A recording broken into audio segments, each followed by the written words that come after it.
y'all doing? How y'all doing? How y'all doing? Experience the Galaxxy with me, Campbell.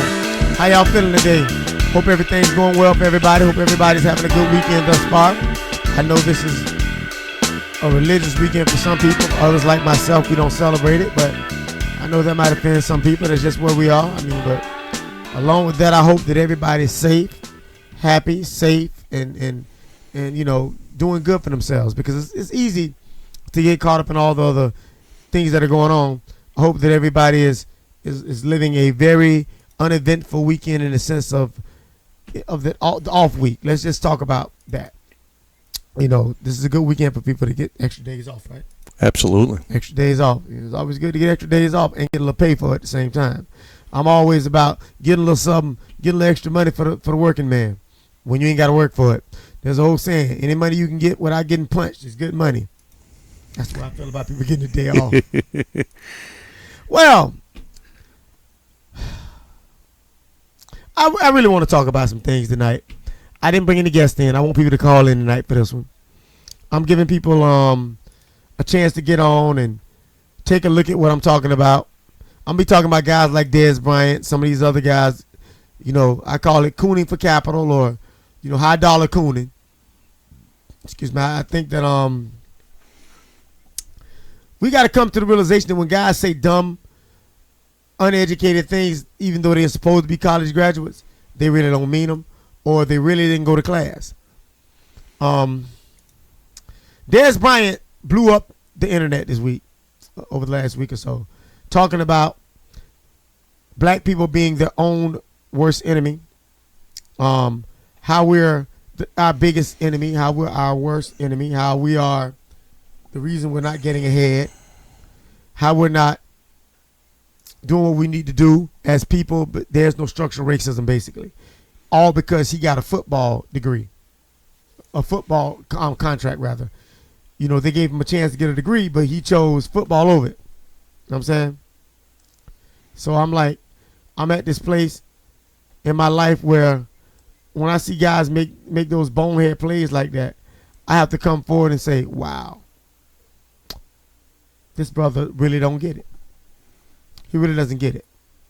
So I'm angered by that, but I'm going to do my best to temper my anger with some statements of truth and honesty tonight. In my opening rant, I'm going to talk about a few things. First of all, before we go into Dez Bryant, you know what I'm saying? Here it goes. First of all, let's talk about our issues. I see black men all the time out here getting it, trying to, you know, go from place to place and trying to deal with each other. But a lot of times we cheat each other. We cheat each other with the way we do business. We're very, very much all about getting ahead and getting over on people. That's for guys in the trades like welders, electricians, plumbers, AC guys, mechanics. We could do better. We could do better. We could do so much better. We could do so much better. I think we should. We need to first think about the ramifications of what we may do to other people, how that might greatly influence the next person to do business with us. I think that we can do better. I know we can do better. As black men and women, we got to do better.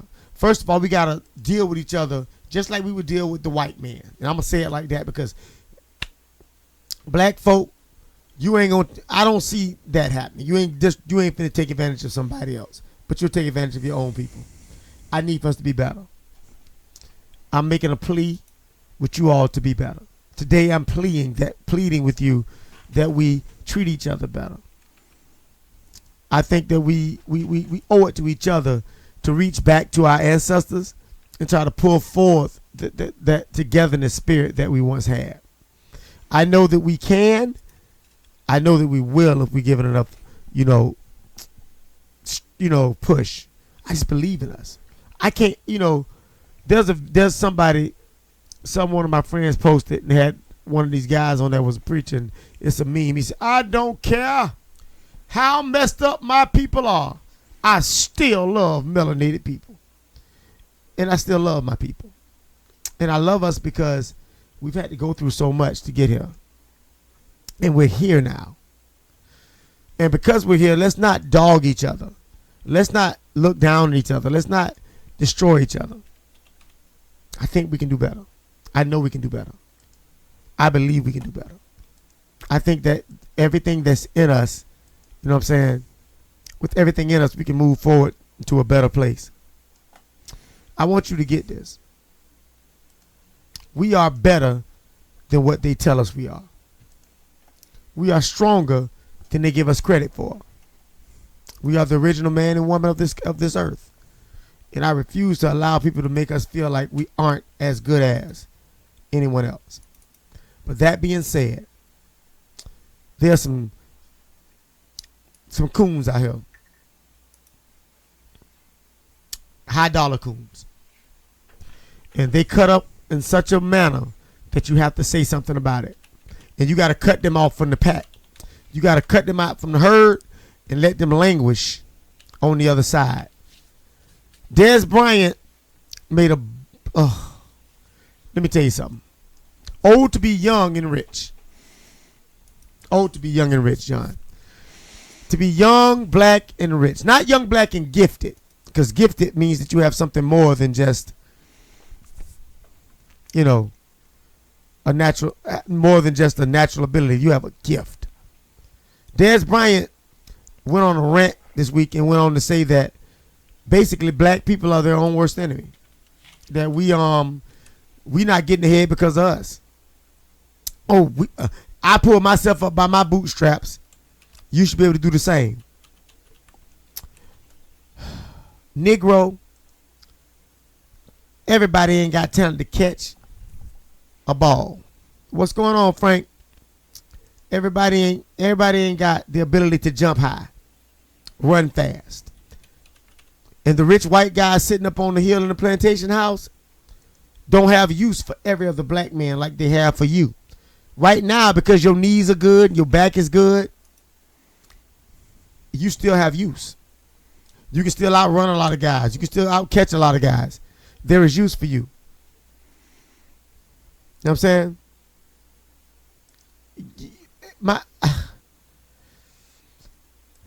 Look, we got to do better. Let's stop trying to make people feel like they can do it like you did it, because everybody don't have the same drive for one. Everybody don't have the same gifts for two, and they don't have the same skill set. Everybody can't play football, basketball, baseball, box. Everybody can't do that. So when you learn how to separate people from being able to, from that dynamic and put them in a place where they are actually human, you'll understand that you just human too. You got a college education. There's an old song by Trick called America. It says you got a college education and all your bills are paid. You still a nigga. He said, you're from the islands, your parents from the islands and were never slaves. You still a nigga. I don't care how much money you make in this society that is controlled by the white race. You still seen as a nigga by and large a big majority of people here in America. And I've said this before, that 98% of black people in 1817 worked for white people. 98%. 2017, 98% of black people still work for white people. So you still on the plantation. Doesn't matter what job you have or what job you do, you still work on the plantation. You still a sharecropper. Now, you may not like what I'm saying, but you can't refute what I'm saying. See, my problem is too many black people think because they can own they can't even own property. They can own a house, own property. That they good. They better off than what their ancestors was. You are still the same. You ain't no different now than the ones that was trying to get away to freedom. Only thing is, you're enslaved and not in chains. Come on and talk to me and explain to me how you're different now. We got a call coming in. Yeah, I'm here, Nate. How you doing? What's going on, man? How you doing, Horace? Hello? Hello? Well, if it's recording, Nate, this is what I think. Hello? There's been a conspiracy against the black population by the government for many years, many centuries, decades throughout the existence of the country. And what a lot of people fail to realize is that they have systematically broken the strength of the black family down, the black community down, the black entrepreneurial spirit down, and the black athlete down. And how they've done that is they've utilized certain mechanisms that are very prominent in our day-to-day lives.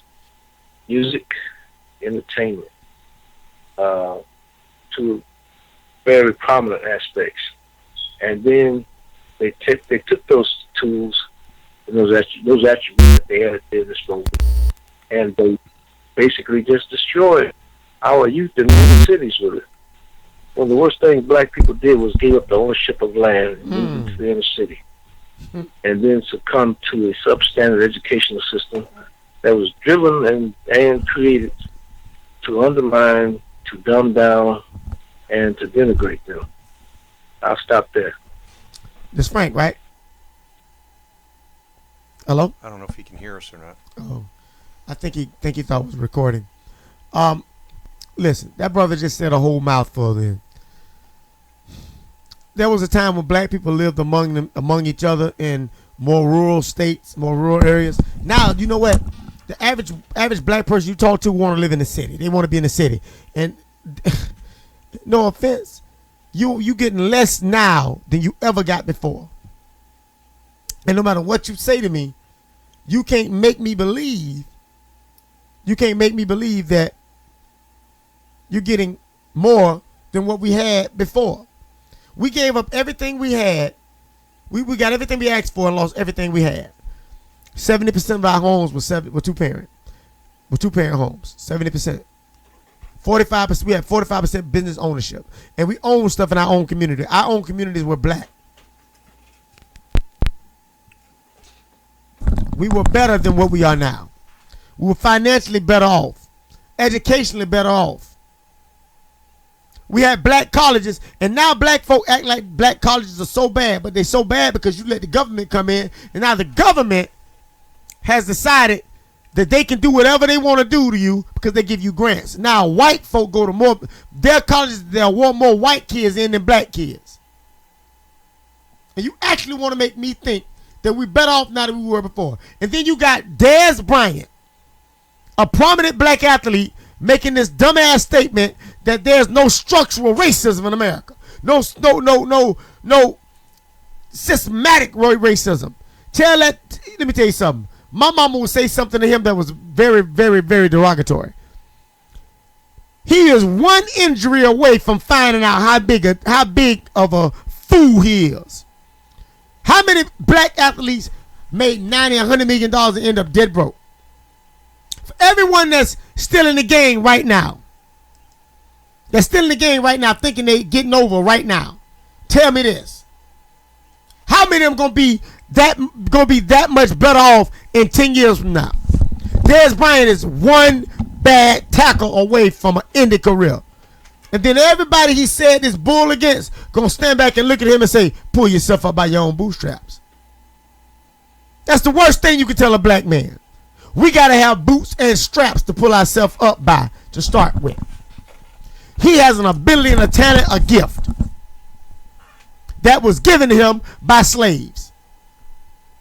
Let's talk about the fact that some years back, Dez Bryant was I think stopped and pulled over because his pants were sagging off. They told him to pull his pants up. He wasn't viewed as just some regular old black dude then. He was some sagging nigga. That's what they looked at him. Now he has a little notoriety and a checkbook to go with it right now at this point in his life. He will make such a bonehead statement. And then to quote Charles Barkley, who is Coon he's in the all-time top Coon list ever. Why would you use a man that don't like black women, don't like himself, don't like his people? I don't understand it.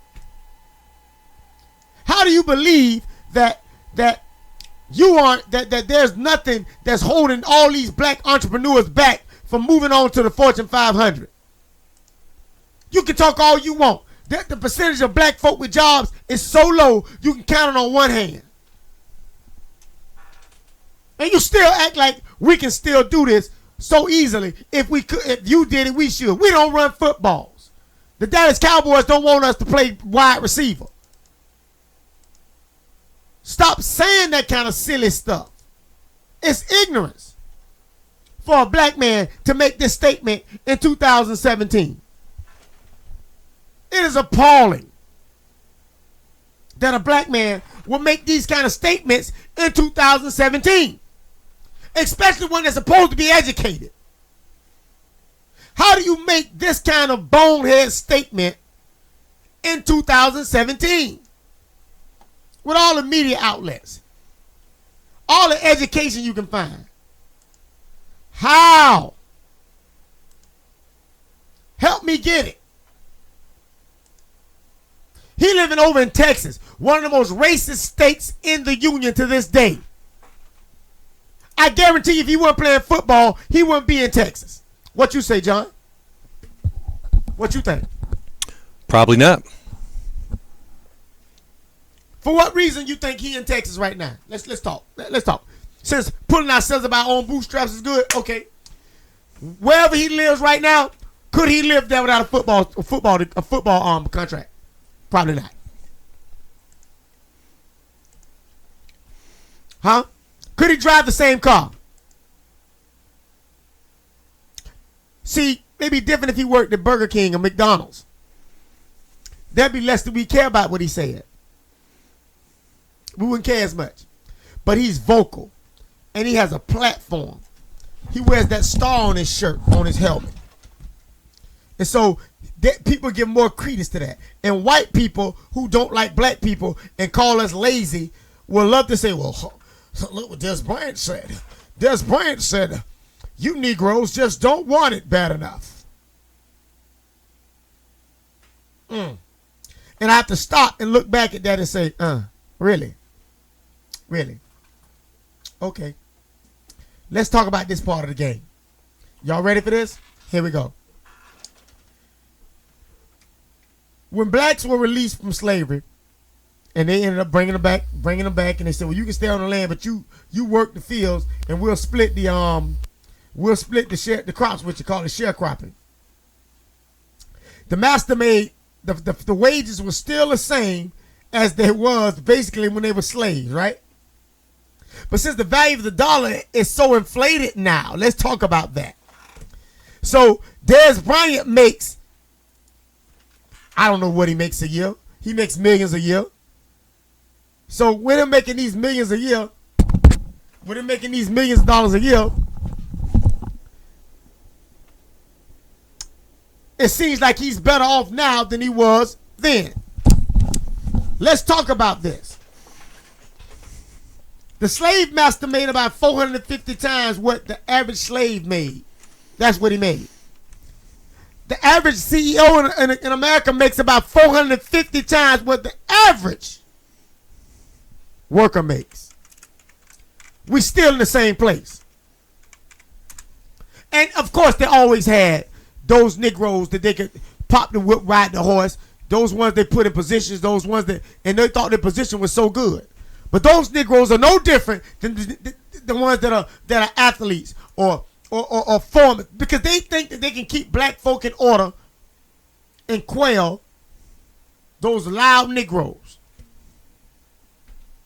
Somebody said, why do black people who get in position always get treated the worst? Because usually they're the ones that coon the most. You think because you made it, or you okay? You know what I'm saying?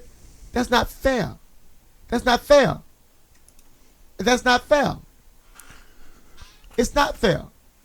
You can't treat us like that. You can't make us try to make us feel that kind of way. $14 million a year. He makes $14 million a year. Team gets charged $17 million.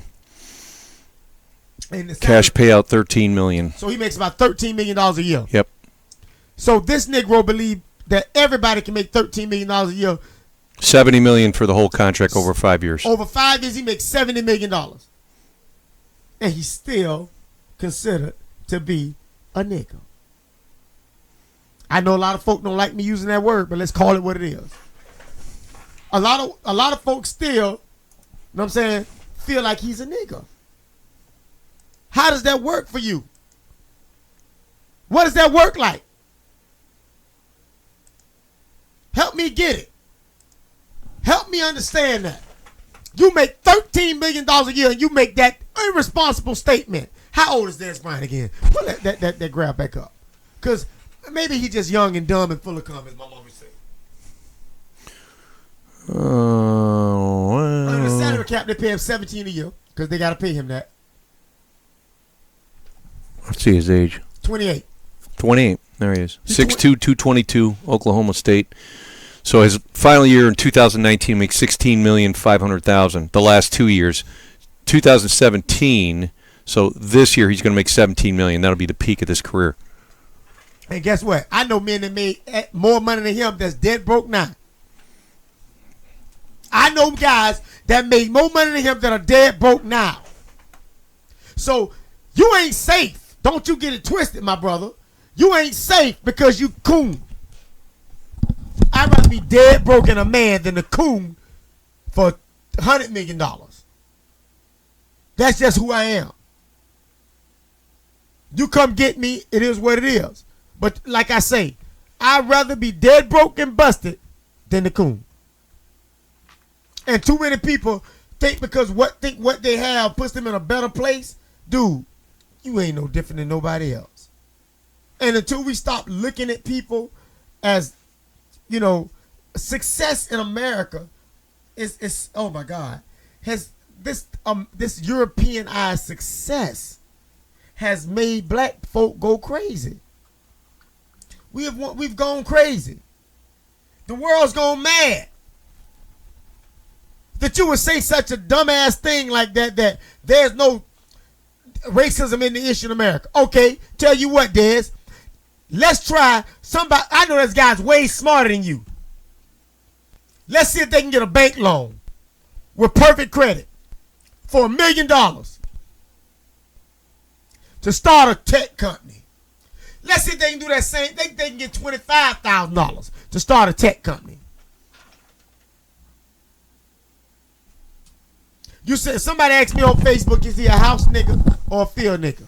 Oh, don't matter which one we think he is. It's what he think he is. You know what I'm saying? I want you guys to call me 904-302-7220. I really want to talk about this. I really need to hear somebody else's opinion about this. I mean, Geno McLaren, call me. Eddie Presley Jr., call me. Some of you guys call me. Even Susie, call me. Okay, got the phones back up and working. Sorry about that. The phones went down for a while. You know what I'm saying? But call me. I want you guys to call me. 904-302-7220. We got a call coming. Whoop. Hold on. Sorry. Hold on. Keep calling. Stay on the line. We are having some technical issues with the phone. But I really want you guys to call in for this one. What's the area code on that? It's a 904 number. But my thing is, look, I'm so tired. I can't hear myself. I think my hello? Testing. It's so ugly to see black people make a few dollars and get beside themselves. But somebody said, you act different when you got money. I said, oh, everybody do it. Everybody act different when they got money. Everybody act different when they got some coin. But there's a certain difference that you shouldn't act. You shouldn't forget where you come from. You shouldn't forget who you are. You shouldn't forget what you were treated like alone. Because I don't give a damn what you say. He went to Oklahoma.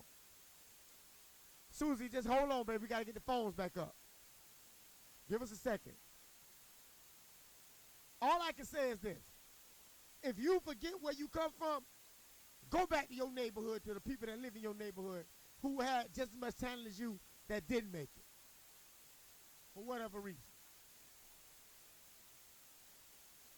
Hey, Marlene, this was down your alley, baby. All I can say is this. Whenever you forget that you are still a black man in America, I don't care how much money you got, ask O.J. Simpson about that. I don't care what you say he did. You know what I'm saying? You can't, Vincent say he can't hear me. We're having technical difficulties. But, like I was saying, just stay on with me, y'all. Stay with me, guys. Stay with me, guys. Testing. Yeah, Okay, there we go. Sorry about that. Anyway, like I said, too many guys believe that because they made a little money, they any less blacker than what they was yesterday. His $17 million a year only means that right now you're doing okay. Because when you make that kind of money, you got to stay there. But I want you guys to, we're working on getting the phones back up. It's 904-302-7220. I want you guys to understand something. Dez Bryant has done a big disservice to black folk everywhere when he made that statement. 28 years old, you should know better. You should know better. I don't care what you say. At 28 years old, you should know better than to make that statement. See, it'd be different if you did something that only affected you. But this affects a whole bunch of people. You say that kind of dumbness. At the end of the day, feel how you feel. But some folk need to learn how to shut their mouth. Feel how you feel. But some things are better left unsaid. So you telling me that tens of millions of blacks that can't get jobs are that way because they want to be. Black men are 18% unemployed in America because they want to be. Black men are put in prison at a higher rate and for the same crime for more time than white men because they want to be. Huh? Is that what he's saying? He's saying that we've made laws, we black folk have made laws to disenfranchise anybody. Because we want to make laws to disenfranchise anybody. If right now today he break his back and can't never play no more, they'll find a way to get him out of that contract. Right now today, if he got hurt and couldn't play football, I guarantee you they'd get rid of him. There's an old saying I learned early on. Run, nigga, run. And a lot of folk mad at me saying that, but I'm going to say it. Dez Bryant need to get that through his head. That's the way you're viewed by a lot of the people you work for and with. I'm so sick of white people, not all whites, but there's a group of white people that actually would like to believe that they're so progressive. If you're so progressive, why you ain't standing up marching with black folk? Why you ain't saying those men should be? We got a call coming through. Hello? What up, Nate? Hey, who goes there? This Gino, man. Hey, Gino, hold on one moment. Let me finish this thought. I said there's a large group of black white people that actually believe that they're progressive and that they're so far ahead. But ain't nobody saying, look, until black folk are treated fairly, we don't want to be a part of this. If everybody who was so progressive, all the whites that were so progressive and so in denial really wanted to make things change, all they would have to do is simply say, look, Procter & Gamble, look, Johnson & Johnson, look, all you other companies, until you treat blacks the same way you treat whites, we're not spending our money. But until they do that, they're not going to do that. Because that would greatly adversely affect them. Everybody talk about revolution. But if you really want to destroy and tear down everything that is hurting the black man in America, white folk get in line with us and march on the White House. 40 million, 50 million, 250 million, 600 million black whites marching together hand in hand all the way through. I guarantee you, it'll change tomorrow. What you say? Yes, sir. It'll change tomorrow. So if you really thought today, you know what? Yeah, if you really think that I'm wrong, prove me wrong. Do it and see if it don't work. So Dez Bryant made that dumbass statement, Gino. What did you have to say about that? I know you heard it. Gino? Yeah, I'm here, man. Look, man. Dez Bryant is still a field nigga. I'm still here. Yeah, I'm here. Go ahead, say your words. Speak what you feel. Hello?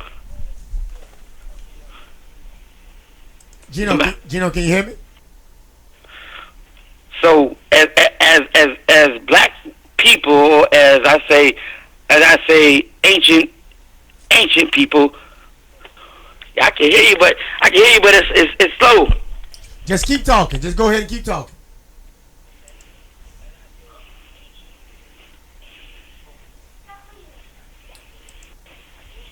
Gino, you got to keep talking, brother. Something's wrong with the phone, so we can hear you. Okay. You might have to call back. But if we really want to change the way things are, get together under one moniker, one banner, and do it together. I know blacks would love to believe, you know what I'm saying? Like to believe that we ain't gonna be able to do it. We can do it by ourselves. We could, but we ain't enough of us together to do it by ourselves. You got too many Dez Bryants out there that are damn happy with being the pet. Call it what it is. He's the pet. Too many of them happy with being the pet. But, and I'm not asking no white people for help, but I'm saying if they really want to change and they really want to show how progressive they are, get their ass in line. Run the risk of going. Let me tell you something. Somebody's calling in again. Hello? Hello?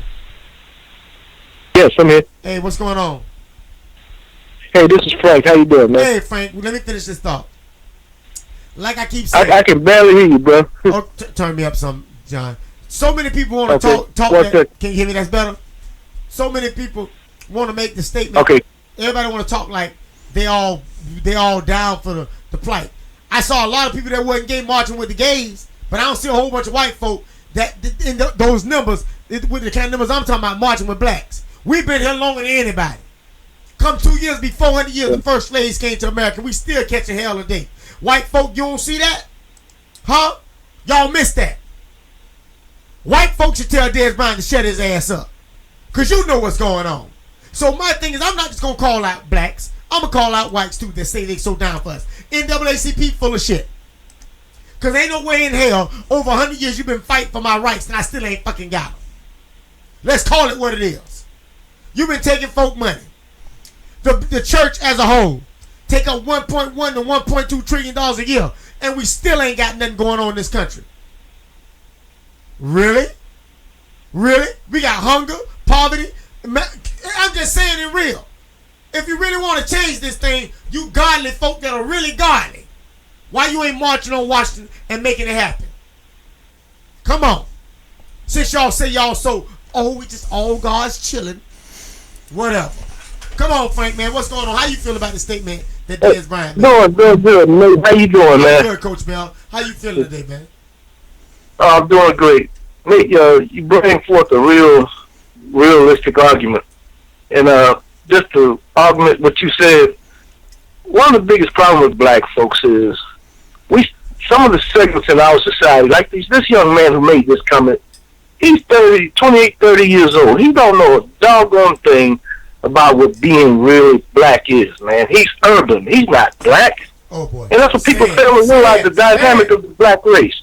You have the old Negro. You have the African American. You have the Generation Xer. All three of those have three different mentalities, three different ethics, three different types of self-worth, self-ethics. And all of them are different in their application of looking after their own community. All black folks, we took care of each other. I'm 57, almost 58 years old. And I'm going to tell you, we took care of our old women, our widows, and our children, and our sick, and our hungry, and our homeless. Now, me and these people make money, and they all about themselves. I remember you, Nate, when you came up as a fighter. You wasn't scared to fight nobody. Remember when me and you were talking about you fighting Casa Mayor? Yeah. Oh, yeah. I said, Nate, you do what you got to do. You ain't scared to step out on your own feet and take a chance. You went out there and you beat him and they robbed you. It only made you meaner. It only made you hungrier. And it made you a world champion. Yes, sir. But see, today, people don't want to put up the fight, Nate. They get scratched up a little bit. They want to go and crawl up under the house like an old dog used to do. He wouldn't go on the porch. He crawl under the damn house and scared ass. And see, That's what's wrong with us. A lot of these young people don't lack heart. They get somewhere and they think that they got it. They don't give a dang whether you make it. They want to criticize you instead of reaching out to try to help pull somebody else up. He makes Like $17 million a year. He makes $17 million a year. I'm gonna say that again. This boy make, as my grandma would say, he make damn year $17 million a year, and he want to take Right. He fixed his mouth to make a real ignorant statement like that. Of course, you see things different from the ivory tower. There's an old saying, and I'm gonna tell you how true it is. It says it's hard to get up and run at 5 in the morning when you sleep in the satin sheets. I sleep in satin sheets, y'all. I've been up running. I've been up running and training and trying to do this thing for the last week, boy. I cut out all this stuff. I cut out. Somebody said, "Why?" I said, "Because they keep asking me to fight. Come back and fight." I'm like, I missed this thing, but I'm still willing to fight anybody. I'm still willing to stand up for my people. I'm never gonna get to a place in my life where I look down on black folk because I had a little demonicum of success and they didn't. Because unlike that little boy, I slept under the bridge. Unlike that fella there, I slept on the front seat of my car. Unlike that dude that my mama was in prison 7 years of my teenage life. My life from the time I was a kid up until I was 18. My mama came home at 18. My mama died December 2nd of last year. Also, my father died when I was 10. I've been in foster care all my life. So I know how not to look at people any kind of way. So when these guys get to talking to me and get to making these dumbass statements about pull yourself up by your bootstraps, it's kind of hard for me to pull myself up by my bootstraps when I ain't got no boots to strap. There you go. How the hell do you make a statement so irresponsible like that? Irresponsible statement. $17 million a year.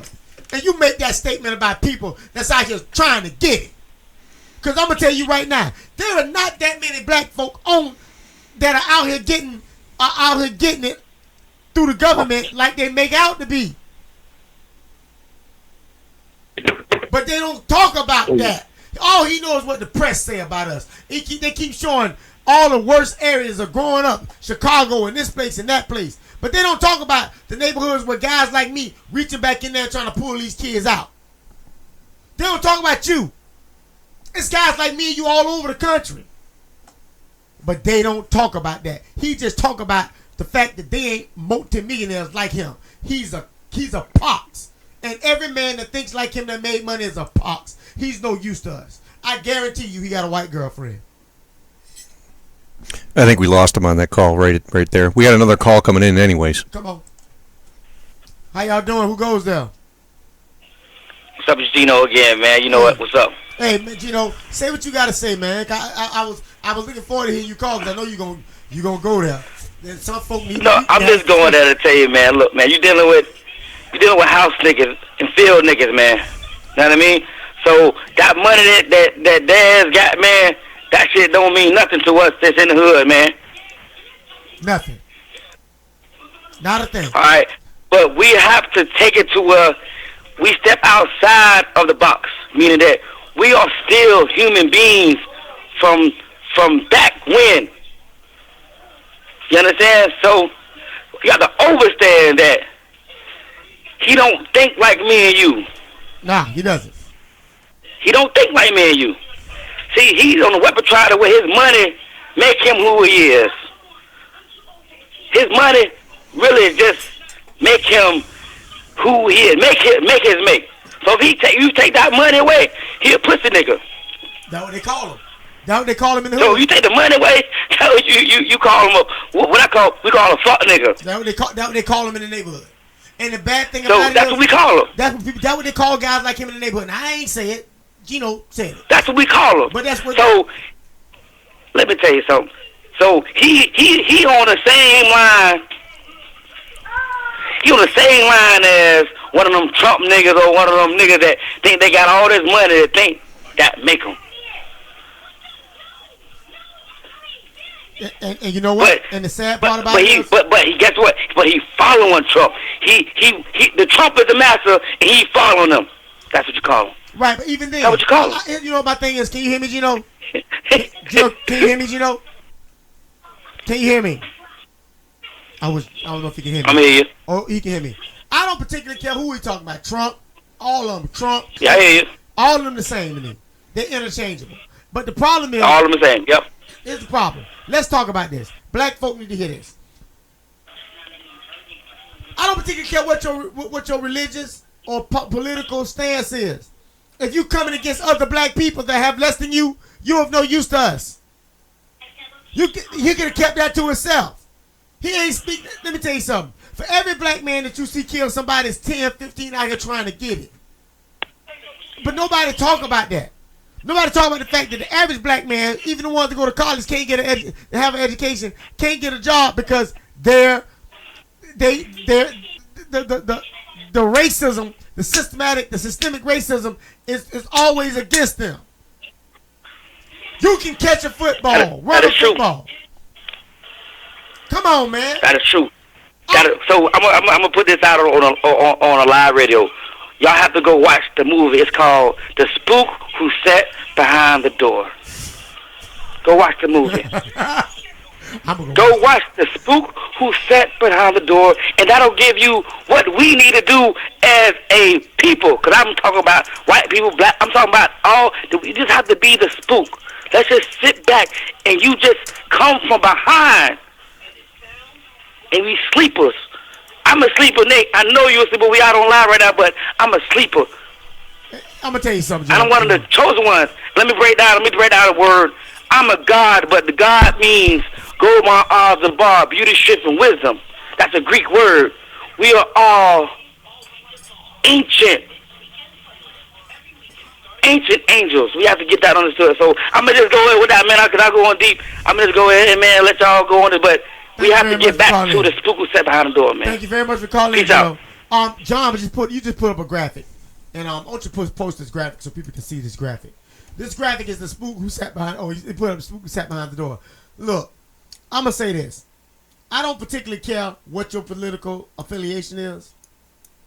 I don't particularly care how you feel about, you know what I'm saying, athletes speaking out, because I think everybody has an opinion. But when your opinion is adversely against the people that you're supposed to be trying to help, keep it to your damn self.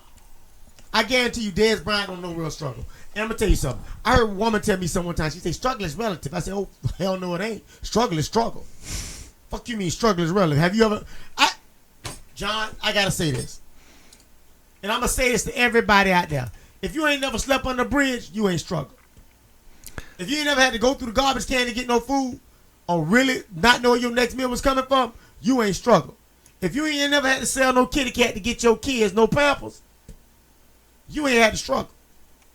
There's some struggle. I mean, I know there's degrees. But there's some struggle. If you ain't never had to let that old man come over and feel on you in a major way, when you ain't like him, you don't know the kind of struggle that a lot of black women are going through right now. You don't know a lot of struggle a lot of black men are going through right now. If you ain't never had to make a life-altering decision just to eat or to pay your bills or take care of your kids, you don't know struggle. Struggle ain't relative. So Dez Bryant, hardest struggle he probably ever had was in college. You know, they were going to feed him in there, but he probably couldn't buy the new shoes that came out. So you can tell this Negro don't get it. Well, he ain't struggling now. No, he ain't struggling now. But he got the nerve to look back down. You know, let me tell you something. It's guys like him out that I wish that I could walk into the gym, put a headgear on, and beat the hell out of him. It's guys like that I would fight with no mouthpiece so I could talk. Because I'm telling you, it's guys like that that's dangerous, man. You know what? I'm not a fan one way or another. I don't dislike him. And I still don't hate him. But I'm angry with him. I'm angry with him. And sometimes you need your ass whooped. Just one of them comments that, you know what, you need your ass whooped for that comment. And I tell guys that, you got to do better. Come on, man. You got to do better. You can't be that ass. You can't make statements that are that asinine and not be checked on it. You got to do better. He worked for a white man.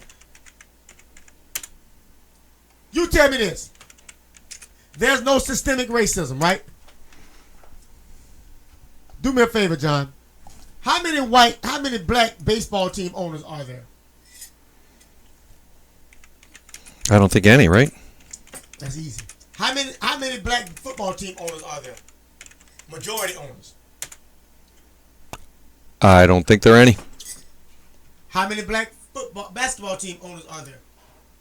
3 leagues, 92 teams, and 1 black principal owner. What team? That's got to be the Michael Jordan. There you go. That's it. Right there, though. Here's the graphic. I'll give it to you, the one you were looking for. Right there. 3 leagues, 92 teams, 1 black principal owner. What's the percentage of black guys in 3 of those sports? Over 50, I guarantee you. It's over 50 in football. I know that. Over Basketball, it's way more. Yeah, it's 76% of black football players, basketball players are black. 76.3% in 2013. Diversity on the field. As a matter of fact, basketball, I know this to be true because I heard the story about it. Basketball was so black they have to now keep at least one player of white player on the team so that they can keep the numbers skewed. Well, there's your numbers right there in the NBA. 70. You got white 2013 players. 19% are white. 76% are African American. 4% Latino, and less than 1% for the right. Head coaches, white 53%, African American 43%, Latino 3%. Majority owners 98%. 2%. One guy. League office staff 64% white, 18% African American, 6 Latino, 11 Asian. One other. A little different in the NFL. Oh yeah, how much different? 30% white, 66% black, 1% Latino, 1% Asian, 2 other. Head coaches. What's that number? 88% white, 9% black. Majority owners 97% white and 0% African American. I mean, because you know what? Wait a minute. You know why? Because Shad Khan owns the team, so he's that other. Come on, look at MLB. MLB's skewed and changed so differently. Yeah, it's 61% white. 61% white players, but Latino and blacks are 8, because black kids ain't playing baseball. I got a phone call coming through as well. But there you go. Baseball always has been that way, but black folk did it to themselves when they killed the Negro League. We can talk about that in a second. Hello, who called? Who's calling? Yeah, this is Sean in Pompano. Oh, there you go. Don't start with me. What's going on, Sean? What's going on, Sean? So I'm listening to the show, and I'm just trying to figure out, like, okay, so what's the point? I mean, I could say how many, white guys are there sumo wrestlers. I could say how many cricket players are white. So but there are no, it's what's the point? It's an American sport, and of course there's going to be a majority of them are going to be Afro-American. But why don't we have more owners? Why don't we have more black sumo wrestlers? I don't give a damn about sumo wrestling. We ain't doing that. Why we don't have more black? But if we were in China or Japan, we would be having the same conversation about more black sumo wrestlers. Sean, it's a systemic problem. Now you can talk to your blue in the face, and man, we can argue about this all day because we always have and we always will. How come in a sport that is dominated by black men, you have no black team owners in football, 1 in basketball? I expect the baseball to be what it was. And you telling me these black guys ain't trying to buy these teams? Because I know there are black groups that went and tried to buy teams that were not allowed to buy teams. That is fact. That's systemic. But where do you get those facts from? We're looking at it on the screen. On the screen. But how do you know black people, black men, black CEOs were trying to buy sports teams? No, but here, so wait. When have they ever been not allowed? Jay-Z has an ownership in the Brooklyn Nets. No, he didn't. Michael Jordan, has ownership in the Bobcats. Sean, stop. Jay-Z was like a 2%, perceives the face of the team to get those people property up there in New York. See, you got to know the whole story behind that. Jay-Z was not no owner. He had like 1% or 2% of the team. And you fell. No, I didn't say he was a majority owner. He was a minority owner. We said majority owner. We mean somebody that is no, really I never the said boss. That. Really the boss. Come on now. You can talk to you blue in the face, bro. But I'm speaking fact. But why do you limit it to sports teams? Do you know how many other businesses there are out there that black men own? You're just choosing 3 sports and football, basketball, and baseball.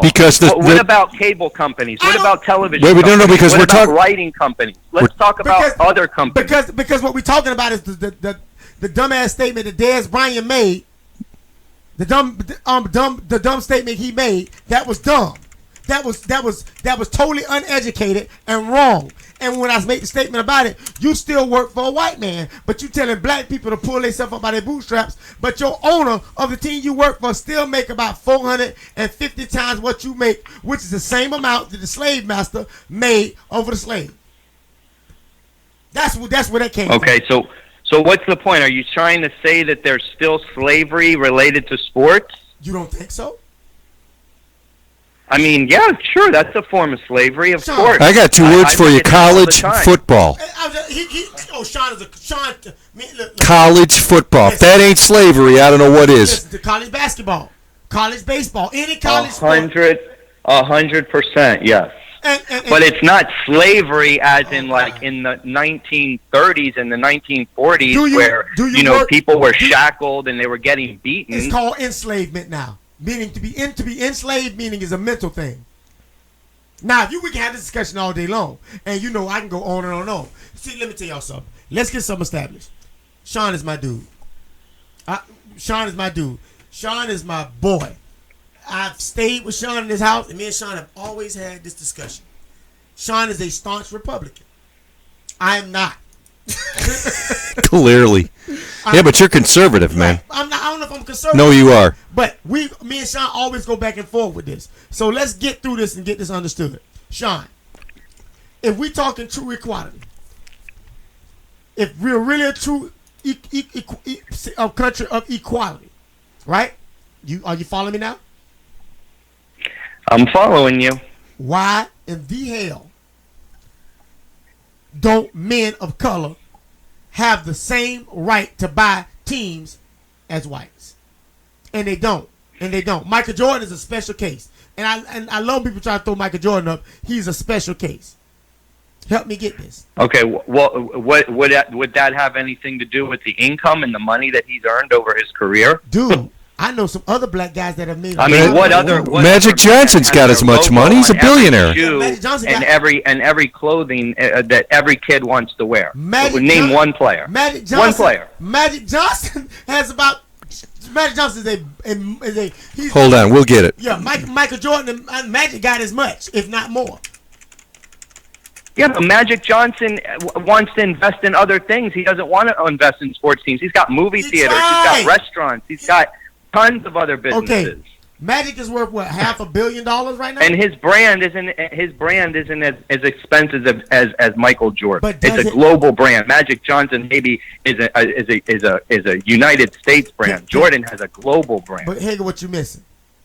Magic Johnson also tried to buy a team before and was not allowed to do so. And had the investors to back it up, which made him a majority owner.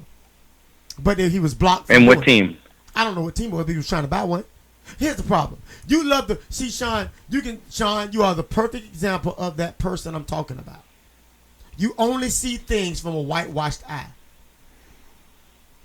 because it doesn't affect you. It's and I'm gonna tell you something, Sean. I'm gonna tell you something. There's another friend of mine like that.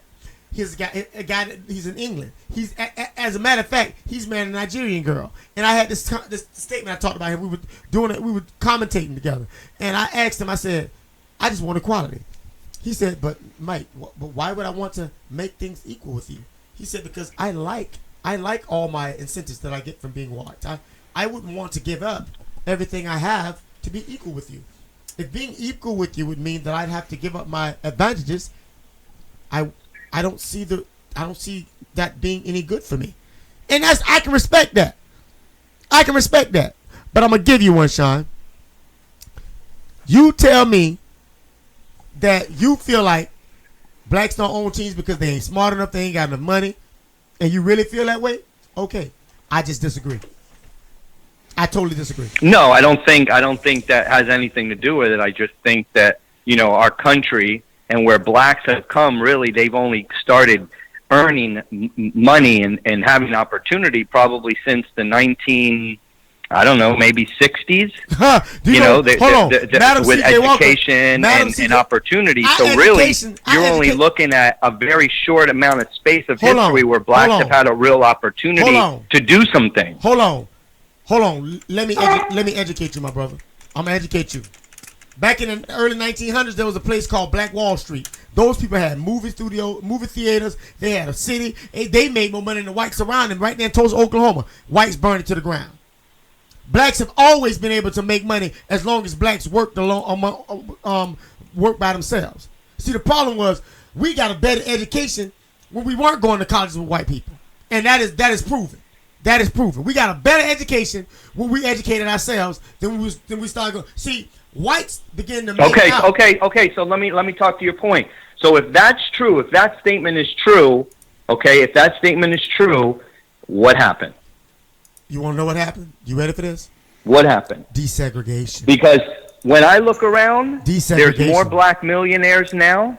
There's more blacks earning more money. More medium income for blacks have gone up. No, you realize, Sean, that's a lie. Do you realize that black folk, the average household for black folk, what? Pull that up. I think it's like $19,000 the average median household income.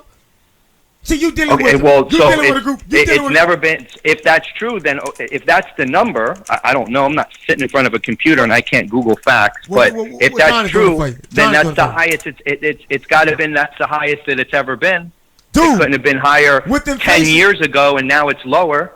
No, dude, we actually doing worse now than we probably ever have done. We did worse under Obama than we did back when we was in desegregation.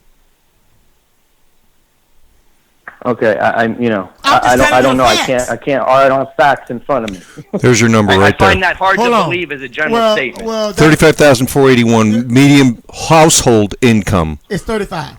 Yeah, black. Okay, for black. all races, it's 53,657. For all other races, it's 53,000. For us, it's 35,481. 2,100. Listen, do you realize that black men are unemployed in America at an 18%? Have an 18% unemployment rate in America? Yes, absolutely. Okay, black income from Nixon to Obama. Which didn't it fall? No, but that's not taking it. Obama was supposed to fix that. Well, we're looking at a chart right now. It's not taking into account inflation, Nate. You're just looking at raw dollars. Well, no, I'm not looking at raw dollars. But, dude, let's talk about it. Let's talk about inflation. I'm not going to talk about inflation. No, I'm saying look at this chart. Right. It went from 25,996 to 33,718 in a period of 45 years. That's not a lot. Less than $9,000 in 40 years. Right. When our income went up. So you telling me that what you basically said to me, Sean, was we doing better now. Bullshit. I call it. Because the numbers don't speak to it. And I'm gonna tell you. But they've gone up every year. So then when were you doing better than now? Oh my God, we did better under Nixon. Because the dollar's inflated now. Dude. But Nate, that's not just for blacks, that's for Americans. That's for everybody. But you guys do you realize? Go back, John. Go back. What did white people do in that same stretch of time? I'm getting it up. I'm bringing it up right now, Nate. Give me just a second. Right. I'm just saying, dude. We do worse now. We're doing worse now right now than we did under Nixon, dude. We had ownership of businesses now, back let then. me ask you this. Do you think that would have anything to do with the government coming in and saying, hey, guys, guess what? We'll take care of you.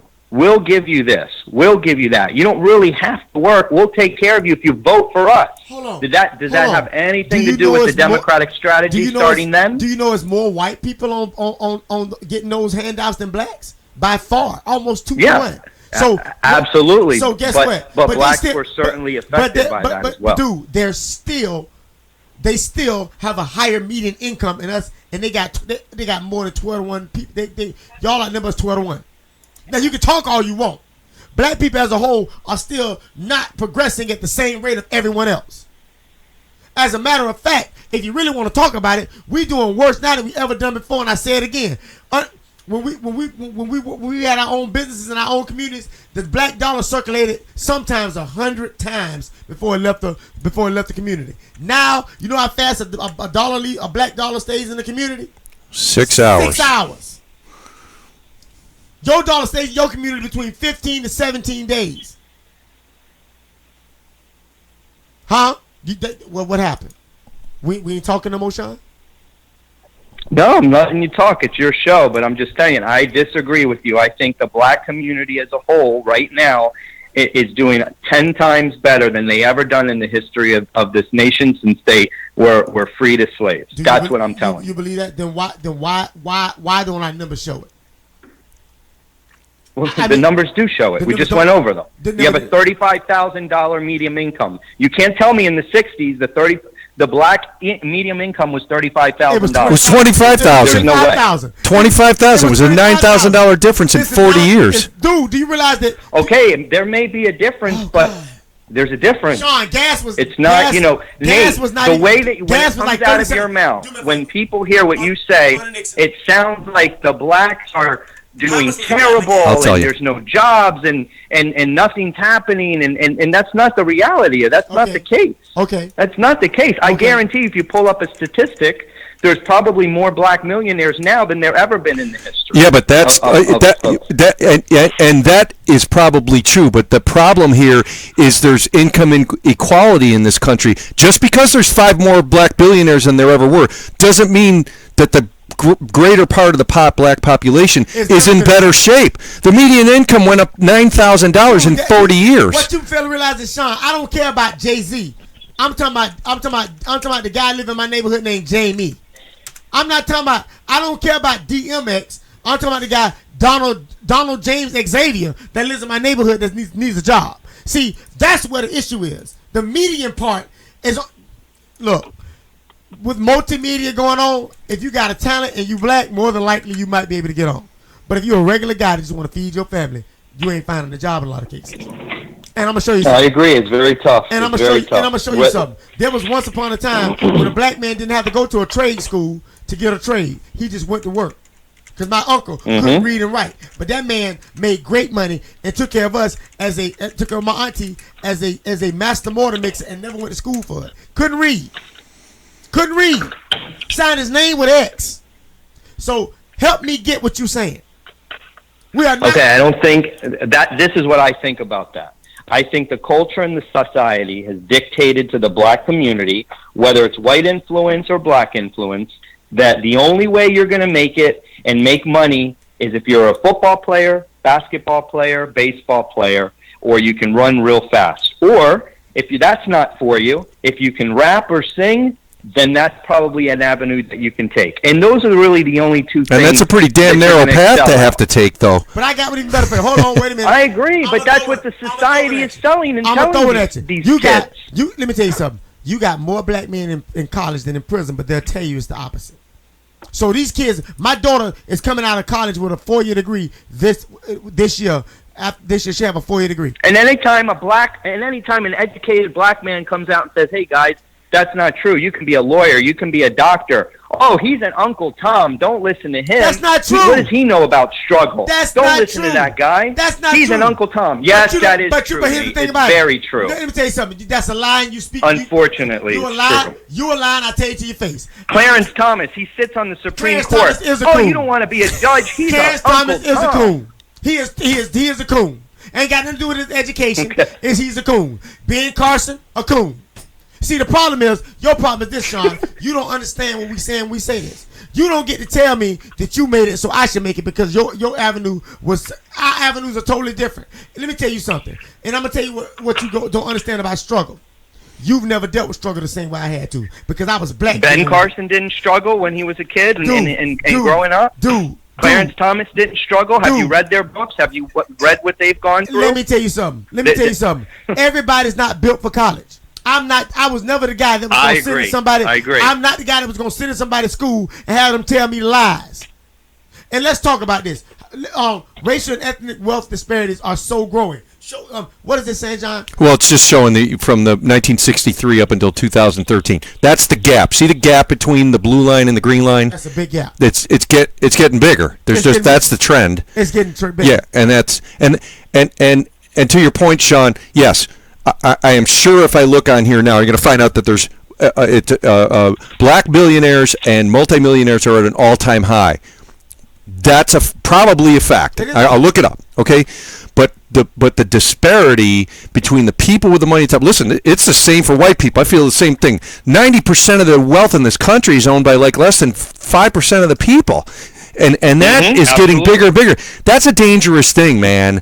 Because take a look at Russia. When Russia went from communism to their form of democracy, which is whatever, the oligarchs took over all these industry, and they've got this tiny little slice that has all the wealth. You know that Vladimir Putin's the richest guy in the world, not even close to anybody else. He's amassed all the wealth from the country. They think he's worth probably $200 billion is what's under his control. He's not publicly saying that. I find that a dangerous place to be. Damn dangerous place to be. Why? Ain't nobody saying that when Bill Gates shot from 50 million to 134 million. You nobody saying about that? If you nobody say that, let me tell y'all something. I'm going to say this, and I need you to get this. You ever heard of a term called racial showcasing? Let me explain to you what it is. Racial showcasing will make you believe there's no racism because you got millionaires and billionaires now. But they don't show you the fact that that small group of black millionaires and billionaires is very small. But look at all the other people that are slowly and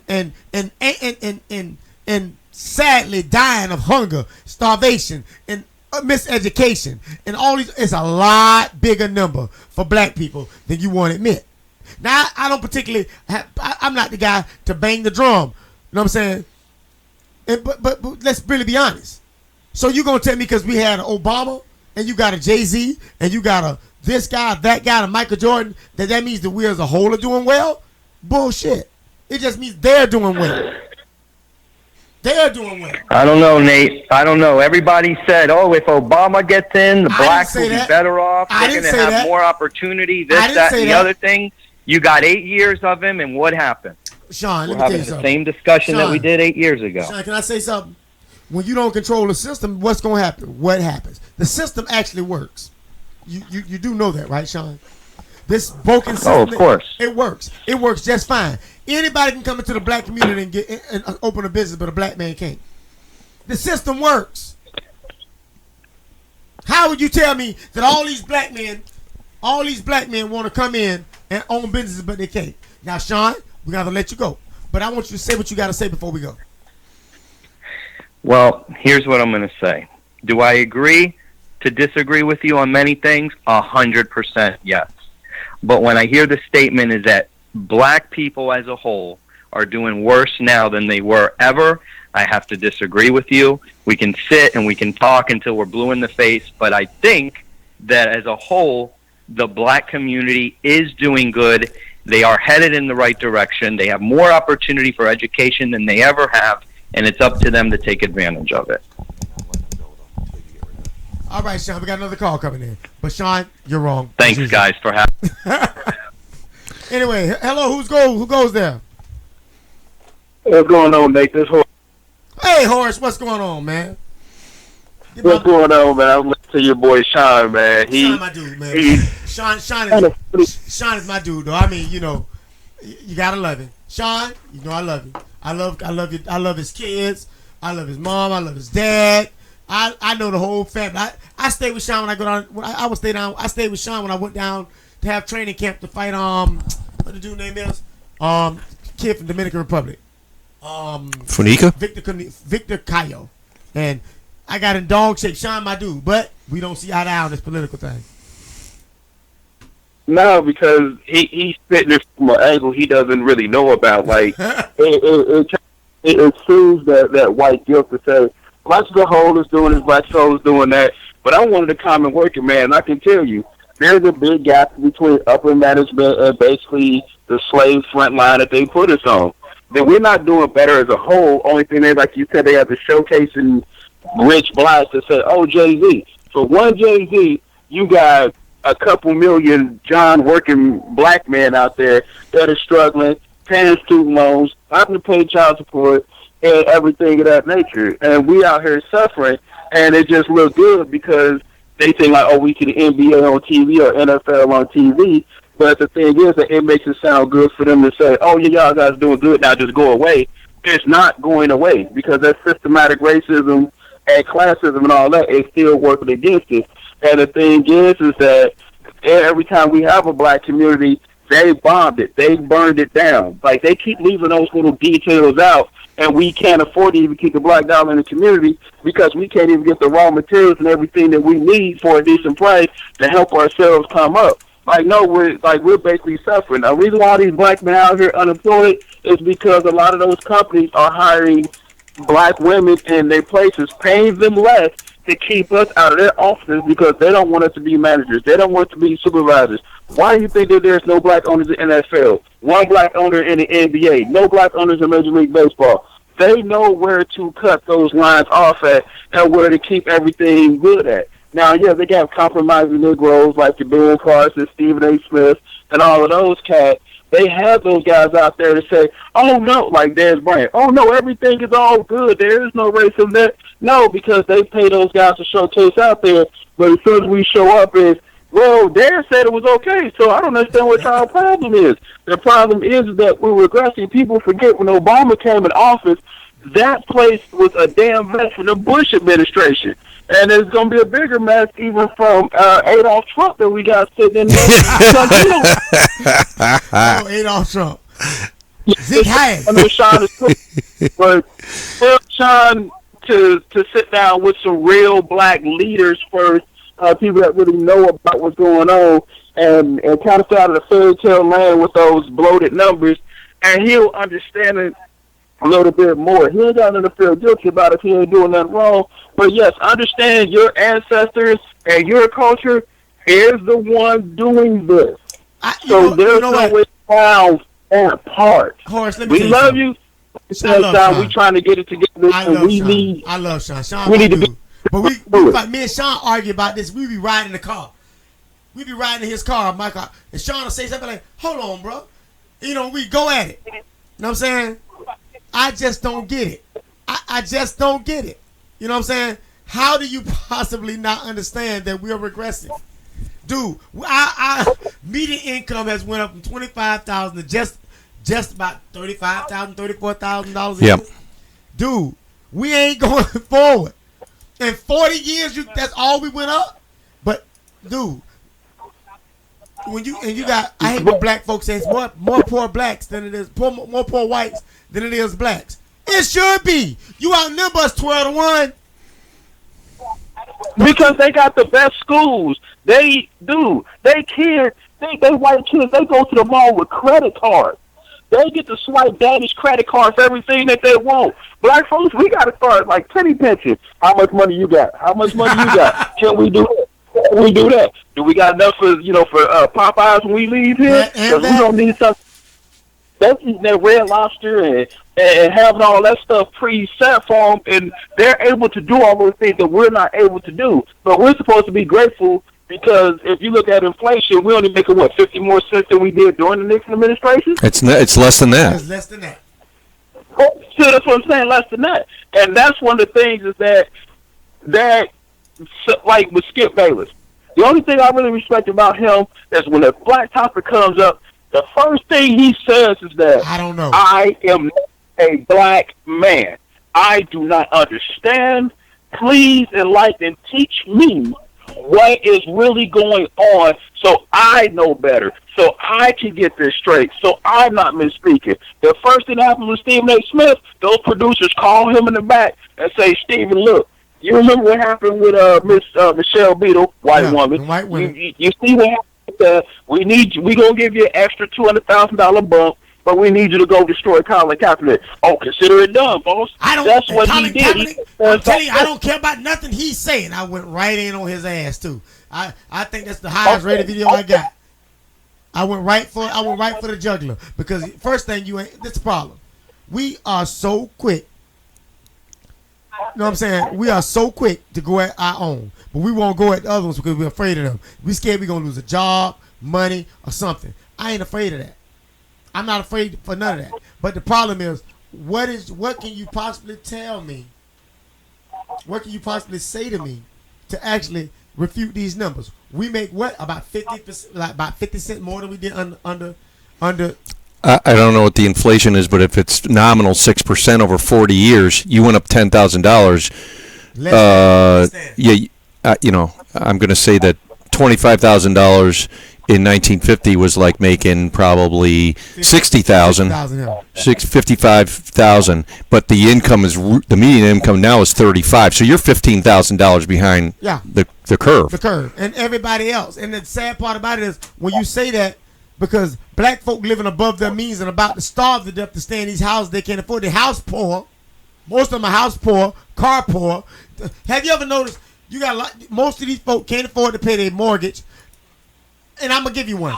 There were more black people lost their homes when the bubble burst than white people. That was those. We used to call them. I worked at the bank. We used to call them backroom loans. Those are those backroom loans they used to give us. All that reverse mortgage and all that. Yeah, I remember that. Yeah, the subprime, the subprime mortgages where it was good for 2 years and then it blew up to a loan sharking rate. Yeah. Oh yeah. And the sell was, because I bought it and sold a home in between. I sold it in between. So I bought a home and the mortgage broker came to me and she's a friend of mine, and she said, well, you're going to buy this house, but it's one of those subprime balloon mortgages, but you're going to refinance this thing in 3 years, and you're going to don't worry about it. You're going to get a 3% mortgage. Who cares? I said, cool. Lived in the house for 6 months. Said, you know what? I got to go back to South Florida and live. Right. Sold the house. Well, guess what? Guess what she didn't tell me? What? It's a $15,000 early payout penalty because I didn't have the loan for a year. So I bought the house for $146,000, sold it for $169,000. The real estate agent and the loan. Do you know how much I got? I got a check for $1,500. There's $25,000 difference. That's profit. I got $1,500. The bank made $15,000 because I sold my house. Right, but guess what? I bet you was better off for selling that sucker. Yeah, I was, but I'm just saying that either they screwed you selling it early, right, or they screwed you hanging on to it. Right. But either way, you were getting screwed. You're getting screwed. And the sad part about it is, Horace, here's the point I'm trying to get people to see. Here's the point I'm trying to get people to see. I don't particularly care about all the other stuff. If you really want equality, if that young man, what's his name, Dez Bryant, really wants equality, get his black behind out there in the street and march with us. See what you know the problem is? Going to jail for this, what you believe in now, is passe. If you go to jail, they too afraid they're not going to be able to get a job or keep their job. That's the fear that is America for black people. Well, they're looking at Colin Kaepernick right now and seeing that he's not signing with a team, and they're going, Colin's still kicking him in the balls. He just went and gave all that food overseas. Yeah. And then you got a white guy got over here talking about why didn't he give it to people here? Damn, why the government ain't give it to people here? Why the church as a whole ain't giving? You know what? Here's my argument. Whenever somebody talks about why an athlete does something they didn't, I ask this question. You know the church as a whole takes up $1.1 to $1.2 trillion a year. Why we start? Oh my God! Don't get me started on them. Boy, look here. I'm gonna leave that alone. That's for another show. Boy, look here. We just went there, John, but that's how much money they take up. But we still got hunger in America. So my argument is this: don't come for me unless I send for you. Talking about my people, because these my people. Oh, no. And I'm talking about Dez Bryant. I got nothing but one thing to say. Shut your mouth. Sit down somewhere, boy. And I spelled that. Well, that's the reason they got the dumbest coyote in captivity to start talking. Because You better be grateful. Remember, we could have cut you. We could have had you sent to jail. We gave you a contract, so you better be grateful about this. Oh, yes, sir. Like these dudes, man, like it is. This is what was so funny, and this was the biggest hole at Stephen A. Smith's argument when he said, "Oh, Colin Kaepernick had the opportunity to vote. That's how you make change." And I said, this man came out and said, "How can I vote for two people that I think are my oppressors?" But the funniest thing he said, "Oh, fake Malcolm X." I said, Stephen A. Smith, when did Malcolm X vote in the presidential election? He didn't vote. Exactly. So how is he not following Malcolm X's principles? This man opted out of a $14 million contract delivering food into the poorest parts of Africa, putting his money where his mouth is. But just because he didn't want to stand for the national anthem because he had a call for the national anthem ain't for black folks, we know that. We ain't that stupid. So it makes you think, Stephen A., what are you really talking about? Or Stephen A., the best question is, how much they paying you, dog? Dude, these guys got a short memory. 45 years ago when Ali said, "I'm not going to fight. I'm not going to kill a Vietnamese guy." They hated him. They hated. Let me tell you something. And then 40 years later, it's. Let me tell you something. Whoa, we were wrong. I had an argument with a white guy. Said Ali wasn't Charles. He was everybody's. I said he wasn't everybody's when he wouldn't go fight the Vietnam War. Yeah, that's for sure. That was. I say, I bet you. He was nigga. I heard. Let me tell you something. My daddy, who was living then, understand me? My daddy was 29 years older than me. My dad had a great memory. And he one of the kind of guys that you didn't just say something about him, he forget about you. My daddy would take me downtown Jacksonville and show me all the places that we had to walk in the back door to be served. And it was 99% of the places downtown. Scary. And my dad said, and Ali, when he stood up against them, and my daddy would call y'all some real choice names. He was ugly about that. He would call him. He said, when them Peckerwoods wouldn't let Ali fight, he was still our champion. And then you know what? My daddy died. I thought about it. We got it. We bet on Ali when nobody else did. So yes, he is ours. I don't care who say he ain't. It's my people. It's people that look like me that pulled for him when he was undefeated and when he was defeated. So you don't get to tell me he don't belong to us. They gonna take everything from us. This started with rock and roll and it's ending with rap. Y'all can believe this here. Chuck Berry. Boy, look here. Lord have mercy. They sent Chuck Berry to jail for what they didn't send. What they did not send. Jerry Lee Lewis. He married his cousin. 13. Yeah. And the sad part about it is when you talk about this, it's still going on today. I'm gonna show you what I mean. And black boy commits rape, should have went to prison, and he did. White boy commits rape, did not. Yeah, remember Banks, the USC kid. He was supposed to go to USC. There you go. Girl accused him of rape. My man did like 5 years. Like you said, the Stanford swimmer. His daddy talking about, oh well, yeah, he should have to pay for 15 minutes of action. I don't know if it was that long, but the whole thing is that he got off. No pun intended. But it's just crazy. Well, he didn't get off. He got tackled by the two guys that were riding by on the bike before he could get that far. But he got off. Yeah. That's ugly. Hey, Susie, that part that I can try to tell people. This is what happens. Civil rights crippled us as black folks. Hold on, Horace. It crippled us. Horace, hold on. Susie, you can call in at 904-302-7220. Give me about 2 minutes to get to let Horace finish his thought, and then you call in 904-302-7220. Go ahead, Horace. Oh, my bad. Well, the thing is that people keep asking me, they say, well, who do you basically cut for more, King or X? And I told them X. I said, there's a reason why King has a holiday and X does not have a holiday. Tell it. The thing is that civil rights taught us how to be beaten and tolerate that beating. Black nationalistic state, which was taught by Malcolm, taught us to strengthen ourselves. That's why he had to be eliminated first. People don't really understand.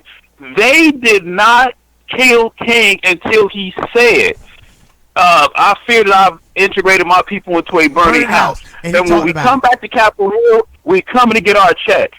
When he started talking like that after he met Malcolm and started really understanding what Malcolm was saying and what he was doing, they had to eliminate him too. Because the thing is that when you have all these other races, they all practice a nationalistic state. Hindus, Jews, Asians, the Eastern Indians, all whites, all of them. We don't practice that because we were taught that ultimately it was wrong to be black on all levels. And if we can get back to that, like more people hate Floyd Mayweather than they love Manny Pacquiao. But Manny Pacquiao is being pimped by a white guy, and Floyd is not. I wonder why that is so. I might want to educate you on that because Golden Boy signed them checks. Well, I know what you're going to say, but I'm just saying the ideal. I'm just saying, But, hey, yeah. I'm going to have to let you wrap up because Susie Lonham Scarillo is calling in. We're going to thank you so much for calling in. Man, stay tuned to the show. Thanks, Horace. Okay. Yeah. Susie should be calling in any second, right? That's my ex-wife. Oh, is it? Yeah, she want to call in. She doesn't like you. She probably hates me too because I cavort with you. We got to wrap up. It's short. We're almost done. Yeah, come on, Susie. Call in. Let me let you get your chew John out. John did it. He picked this topic. Actually, he didn't. I did. I came in fired up about this topic. Is she calling in? No, nobody calling. 904-37220. Yep, 904-302-7220. 904-302-7220. Yeah, but at the end of the day, even if we don't get our next call, I won't have that. Got a couple, 2 minutes, 1 minute. 1 minute. Well, we're going to be signing out. Thank y'all for calling. I'm going to tell y'all this. We didn't even get our commercials up. It was so hot tonight. I want you guys to understand where we're going here. I don't particularly care that he feels this way. But when you're not educated to make that statement, don't make it. There is racism, structural as well as systemic, and we got to do better for people. We got to treat each other better. As for black people and if white people, if you really want to stop what's going on, get your behind out with the black behinds out here and make sure that you march with us and march on Capitol Hill and tell them you won't change if you really want to make us see you in a different light. I just want to say this: if the house was built by the grandfather and the grandkids still make the money from it, they're just as guilty. Thank y'all. This has been Experience the Galaxy with Nate